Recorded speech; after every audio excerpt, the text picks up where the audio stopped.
الرحمن الرحیم۔ السلام علیکم معزز ناظرین انفامور۔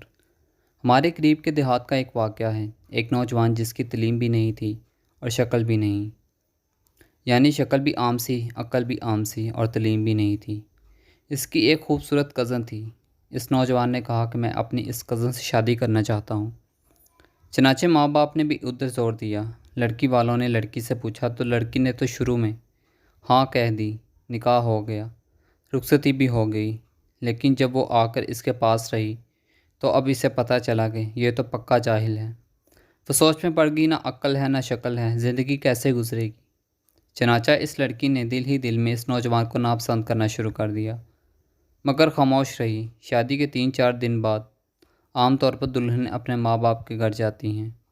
یہ لڑکی بھی گھر گئی اور اس کے دل میں بھی یہ بات تھی کہ اب میں دوبارہ اس گھر میں کبھی نہ آؤں تو زیادہ اچھی بات ہوگی، مگر اسے ماں باپ کے سامنے بات کرنے کی جرت نہیں ہو رہی تھی، کیونکہ ایک تو قریب کا رشتہ تھا اور دوسرا شروع میں ہاں بھی کر چکی تھی۔ 2-4 دن بعد خاوند لینے کے لیے آ گیا۔ ماں باپ نے کہا بیٹی تیاری کرو، تمہارا میاں تمہیں لینے آیا ہے، جاؤ اس کے ساتھ۔ چنانچہ اس نے اپنا سامان باندھا اور اس کے ساتھ چل پڑی۔ انہیں ایک گاؤں سے دوسرے گاؤں جانا تھا۔ راستے میں اس نے اپنے خاوند سے کہا مجھے پیاس لگی ہے۔ قریب ہی ایک کنواں تھا۔ خاوند نے جا کر ایک طرف گٹری رکھی اور کنویں کے ڈول کے ذریعے پانی بھرنے لگا۔ بیوی کے دل میں شیطان نے ایک ایسی بات ڈالی کہ اس نے پیچھے سے اپنے خاوند کو کنویں میں دھکا دے دیا۔ جب دھکا دیا تو خاوند کنویں میں جا گرا۔ اس نے دل میں سوچا کہ اب یہ مر کھپ جائے گا اور ہمیشہ کے لیے اس سے جان چھوٹ جائے گی۔ وہ واپس ماں باپ کے گھر چلی گئی اور اس نے ان کے پاس جا کر عورتوں والا مکر کیا۔ عورتیں مکر میں تو مشہور ہوتی ہیں۔ وہ روتی ہوئی گھر پہنچی۔ ماں باپ نے پوچھا کیا ہوا؟ خاوند مجھے بٹھا کر کہیں چلا گیا۔ میں اتنی دیر تک اس کا انتظار کرتی رہی۔ میں اکیلی تھی، مجھے ڈر لگنے لگا، کوئی غیر مرد آ جاتا تو میرا کیا ہوتا۔ مجھے جان کا بھی خطرہ تھا اور عزت کا بھی خطرہ تھا۔ وہ تو بڑا بے پرواہ سا آدمی ہے، اس لیے میں واپس آ گئی ہوں۔ یہ سن کر ماں باپ کو بھی بڑا غصہ آیا۔ اس نے ہماری بیٹی کو اس طرح والا وارث چھوڑ دیا اور خود کہیں چلا گیا۔ یہ ایسا بیوقوف انسان ہے۔ اب ادھر کی بات سنیں۔ جب خاوند پانی میں گرا تو جان بچانے کے لیے اس نے ہاتھ پاؤں مارے تو اس کا ہاتھ اس رسے پر پڑ گیا جس کے ساتھ ڈول بندھا ہوا تھا۔ اس نے اس رسے کا مضبوطی سے پکڑ لیا اور ڈوبنے سے بچ گیا۔ کافی دیر کے بعد اس نے ہمت کی اور آہستہ آہستہ رسے سے اوپر چڑھتے چڑھتے باہر نکل آیا۔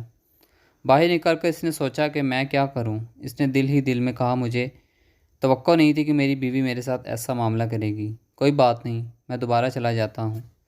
چنانچہ اب وہ دوبارہ سسرال کے گھر آیا۔ اتنے میں کپڑے بھی خشک ہو گئے تھے۔ جیسے ہی وہ سسرال کے گھر میں داخل ہوا تو لڑکی کے والدہ اس کو بہت جلی کٹی سنائی۔ کہنے لگے تو کیسا بے عقل انسان ہے کہ تو ہماری بیٹی کو اکیلے چھوڑ کر چلا گیا۔ تو بڑا بے پرواہ ہے، تجھے اس کا ذرا خیال نہیں۔ انہوں نے جو کچھ کہا اس نے خاموشی سے سنا اور آخر میں صرف اتنا کہا ہاں مجھ سے غلطی ہو گئی ہے، بہرحال آپ اپنی بیٹی کو بھیج دیں، ہمیں گھر جانے میں دیر ہو رہی ہے۔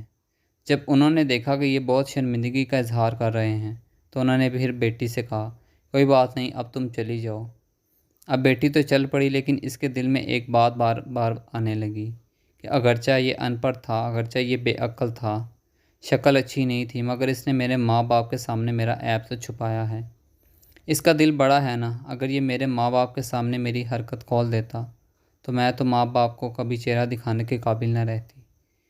اسی ایک بات سے اس لڑکی کے دل میں خاوند کی ایسی محبت پیدا ہوئی کہ اس نے اپنی بقیہ پوری زندگی اپنے خاوند کی محبت میں گزار دی۔ تھینکس فار واچنگ انفو مور۔ ملتے ہیں نیکسٹ ویڈیو میں انشاءاللہ، تب تک کے لیے اللہ حافظ۔